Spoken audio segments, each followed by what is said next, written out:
for no clear reason, without rhyme, without permission, without explanation. You woke up inside this body, with this name, with these instincts, limits, fears, compulsions, contradictions. None of this was chosen. You didn't choose to be born here.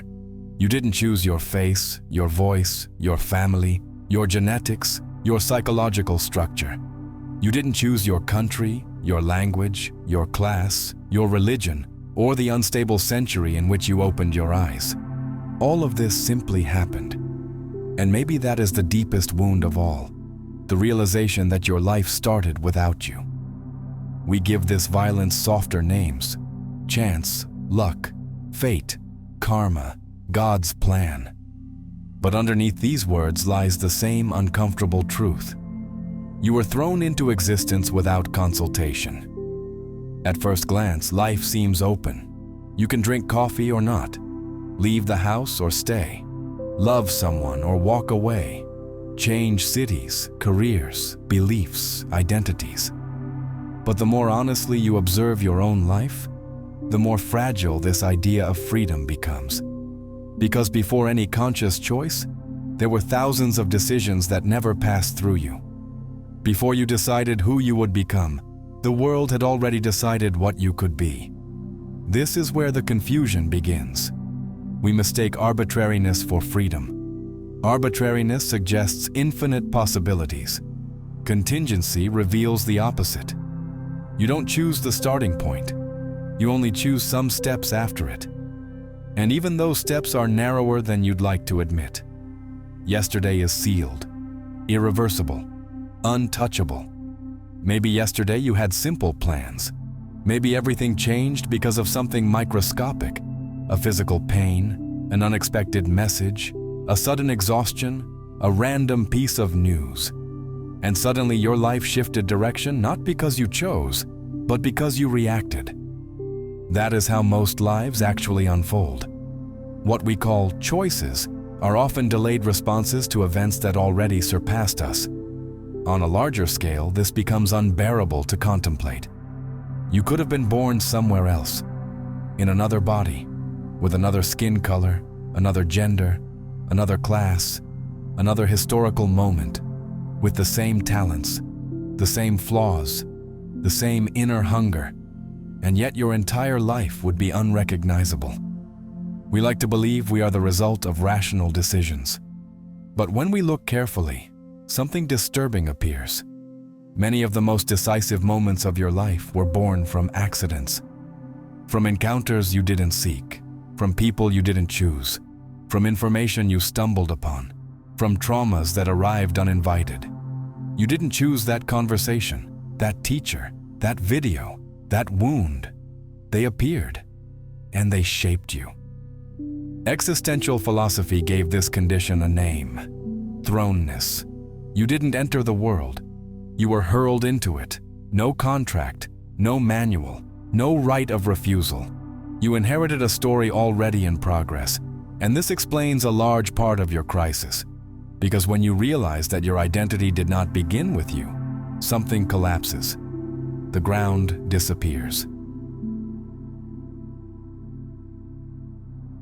The question, "Who am I?" mutates into something darker. How much of this is actually mine?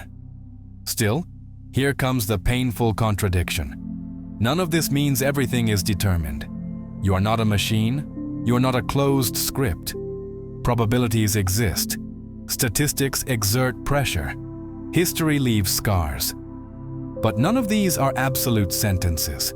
There remains a strange, uncomfortable, almost invisible form of freedom that survives even under brutal conditions.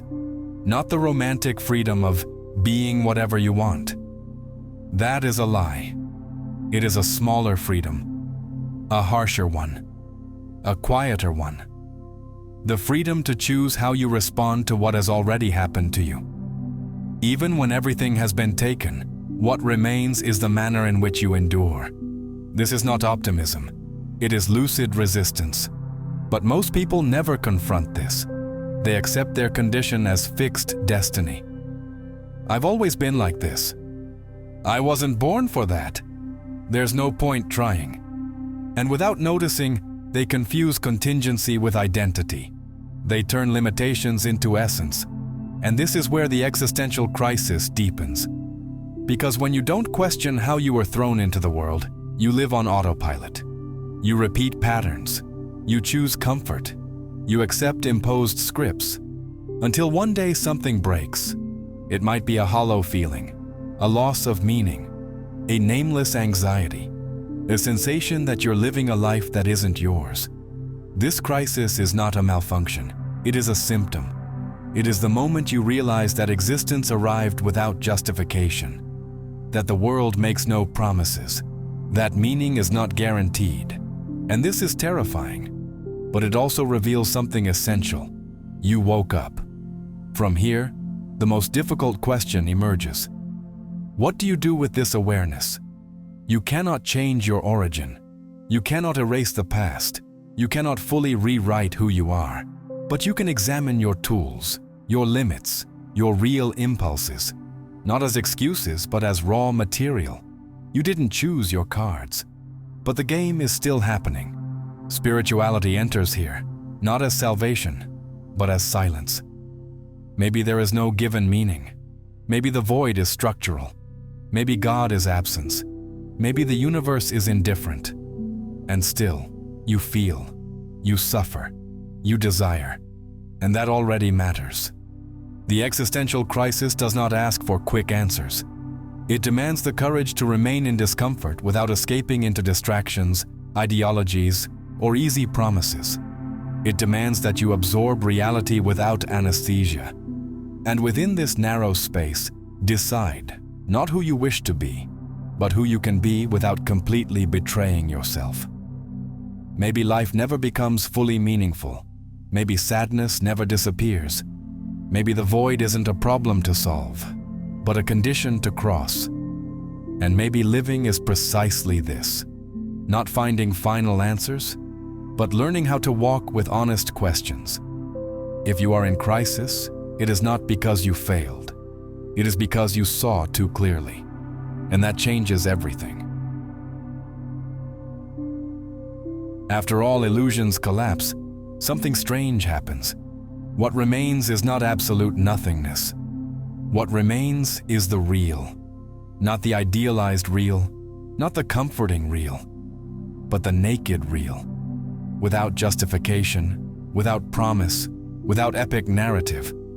And maybe the existential crisis is exactly this. The moment you stop negotiating with reality and begin to face it as it is. No given purpose, no guaranteed moral order, no center. This does not make life worthless. It makes it exposed. The greatest lie we learned is that without transcendental meaning, everything loses value. As if value had to come from outside. As if only the eternal were legitimate. But nothing that truly matters to a human being is eternal. Bodies aren't. Relationships aren't. Moments aren't. Consciousness isn't. And yet all of this weighs heavily. Maybe the mistake was demanding from life what it never promised to deliver. Maybe the crisis is not collapse, but delayed adjustment. You adjust your expectations to the actual world. There is no final redemption, no perfect closure, no ultimate answer waiting at the end. There is continuation, and this changes everything. Because when you accept that there is no metaphysical court, no invisible audience, no cosmic judge evaluating your coherence, something dissolves. The obligation to be extraordinary, the pressure to justify your existence, the guilt of failing to fulfill a script that never existed. You don't need to be saved. You don't need to be complete. You don't need to be special. You only need to be honest enough not to live in permanent self-deception. Repair does not arrive as emotional relief. It arrives as alignment. Alignment between what you see and what you stop pretending not to see. You still feel pain. You still feel emptiness. You still feel fear. But they stop being personal defects and become normal costs of lucidity. Life, without anesthesia, is not beautiful, but it is precise.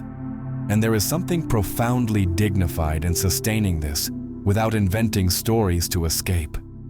You wake up, you endure the day, you feel the weight, and you continue. Not because you believe everything will improve, but because you are still here.